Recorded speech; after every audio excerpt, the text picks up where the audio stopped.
Man versus wild শোটা কি আসলেও সত্য? আস্ত সাপ, বিচ্ছু, পোকামাকড় কি আসলেও তারা খায়, নাকি ক্যামেরার পেছনে রয়েছে ভিন্ন চিত্র? সেটাই জানবো আজকের এই ভিডিওতে। তো চলুন একটা লাইক দিয়ে ভিডিও শুরু করা যাক। ডিসকভারি চ্যানেলের তুমুল জনপ্রিয় এই শোটার নাম হলো man versus wild. Man versus wild show সম্পর্কে জানার আগে চলুন একবার এক নজরে জেনে নেওয়া যাক শোর প্রাণকেন্দ্র বিয়ার গ্রিলস সম্পর্কে। তার আসল নাম এডওয়ার্ড মাইকেল গ্রিলস। 1974 সালের 7 জুন আয়ারল্যান্ডে জন্ম নেন তিনি। তাদের মাতামহ এবং পিতামহ তাদের জমানায় খুব ভালো ক্রিকেট খেলোয়াড় ছিলেন।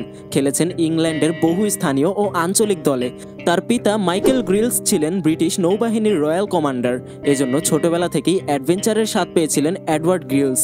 ওই সময়েই স্কাই ডাইভিং এর হাতেখড়ি তার। কিন্তু তার নামের সাথে বিয়ার যুক্ত হয়েছিল কিভাবে?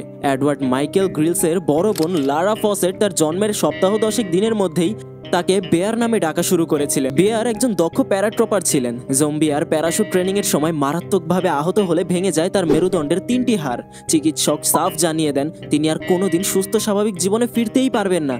কিন্তু ভাগ্য সহায় থাকলে ঠেকায় কে? মাত্র 1.5 বছরের মাথায় ভারতের পশ্চিম বাংলা এবং সিকিম ভ্রমণে আসেন তিনি, যার কারণটা হলো এভারেস্টের চূড়ায় ওঠার প্রস্তুতি নেওয়া। সকলকে অবাক করে 1998 সালের 16 মে দুর্গম এভারেস্ট জয় করেন তিনি।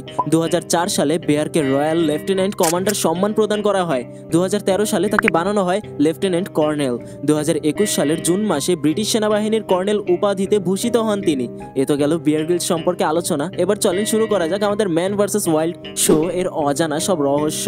বিয়ার গ্রিলসকে ছাড়া কোনোভাবেই ম্যান ভার্সেস ওয়াইল্ড শো কল্পনাই করা যায় না। ডিসকভারি চ্যানেল 2006 সালের 6 মার্চ দ্য রকিজ নামের পাইলট এপিসোড রিলিজ দিলেও পরবর্তীতে এপিসোড রিলিজ হতে সময় লেগে যায় অনেক। দীর্ঘ 8 মাস পর আসে দ্বিতীয় এপিসোড।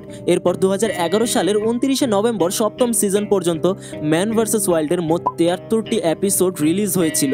শোতে দেখানো হয় বিয়ার গ্রিলসকে অপরিচিত একটা স্থানে ছেড়ে দেওয়ার পর সে তার নিজস্ব সার্ভাইভাল টেকনিক ব্যবহার করে ওই জায়গা থেকে বের হয়ে আসে। কিন্তু বিষয়টা কিন্তু পুরোপুরি সঠিক নয়।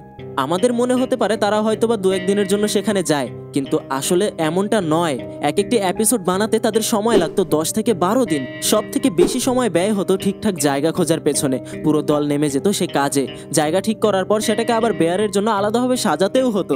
অনুসরণ করতে হতো বেশ কয়েকটি সেফটি রেগুলেশন, যে কারণে বিহাইন্ড দ্য সিনে নিয়োগ দেওয়া হতো অনেক সার্ভাইভাল এক্সপার্টকে। বিয়ার গ্রিলসের দুঃসাহসী এই অ্যাডভেঞ্চারকে আমরা ডিসকভারি চ্যানেলে man versus wild TV show নামেই জানি। যুক্তরাষ্ট্র, Canada, New Zealand, Australia, Bharat, Malaysia সহ অনেক দেশেই এটি পরিচিত ম্যান ভার্সেস ওয়াইল্ড নামে। কিন্তু এই শো নির্মিত হওয়া দেশ যুক্তরাজ্যে একে বর্ন সার্ভাইভার নামে ডাকা হয়। এর পাশাপাশি অনেক দেশে এটিকে আবার আলটিমেট সার্ভাইভাল নামেও প্রচারিত করা হয়। এই শো অন্য সকল শো থেকে ব্যতিক্রম হবার অন্যতম কারণ হচ্ছে বিয়ার গ্রিলসের অদ্ভুত সকল জীবজন্তু ভক্ষণ করা। অনেকের মনেই প্রশ্ন জাগতে পারে, এ যাবৎকালের বিয়ারের খাওয়া সব থেকে জঘন্য খাবার কোনটি? ছোটখাটো পোকামাকড়, বিচ্ছু, পচা মাংস, ভাল্লুকের মল, বিষধর সাপ, নাকি নিজের মূত্র? বিয়ার গ্রিলসের ভাষায় ছাগলের অন্ডকোষটাই ছিল তার খাওয়া সব থেকে বাজে খাবার, যেটা খেয়ে তার মতো মানুষ পর্যন্ত বমি করেছিল।